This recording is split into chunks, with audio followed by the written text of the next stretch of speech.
ঘুম ভাঙলেই অনেকেরই সকাল হয় না ভাই। অনেকেই ঘুম থেকে ওঠে কিন্তু জীবন জাগে না। কেউ জানে না আজকের সকালটাই তার শেষ সকাল কিনা, কিন্তু তবুও আমরা দৌড়াই আমাদের স্বপ্নের পিছনে, সফলতার পিছনে, কেউ বা টাকার পিছনে, কেউ বা আত্মসম্মানের পিছনে। কিন্তু আমরা একটা প্রশ্ন কি করেছি নিজেদেরকে?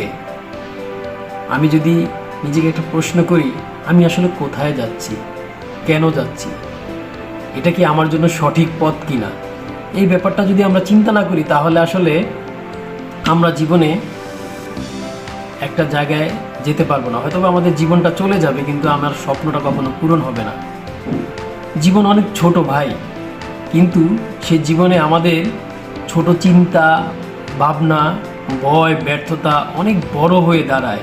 কিন্তু এই ব্যর্থতাগুলো এবং ভয়গুলো আমরা আমাদের শক্তিতে পরিণত করতে পারি।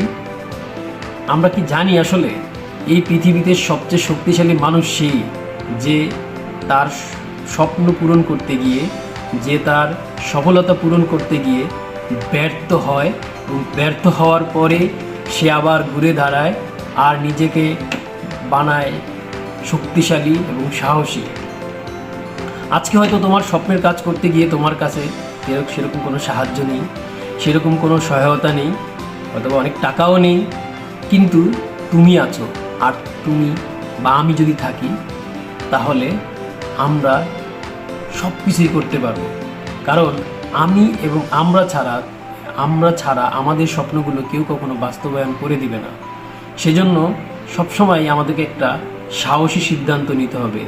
আজকের সকালটা সেই সকাল, শুরু হোক যুদ্ধ, যেখানে তুমি তোমার নিজের জন্য লড়বে, তোমার স্বপ্নের জন্য লড়বে। হার মানবে না, থামবে না, কারো কাছে নিজেকে প্রমাণ করতে যেও না। কারণ তোমাকে কেউ প্রমাণ করার জন্য তুমি তৈরি হওনি, তুমি তোমার নিজেকে প্রস্তুত করো। তুমি নিজের গল্প নিজেই লিখবে, কারণ ঘড়িটা এখনো চলছে, সময়টা এখনো আছে। শুধু শুরু করো। Be start from today. Thank you so much.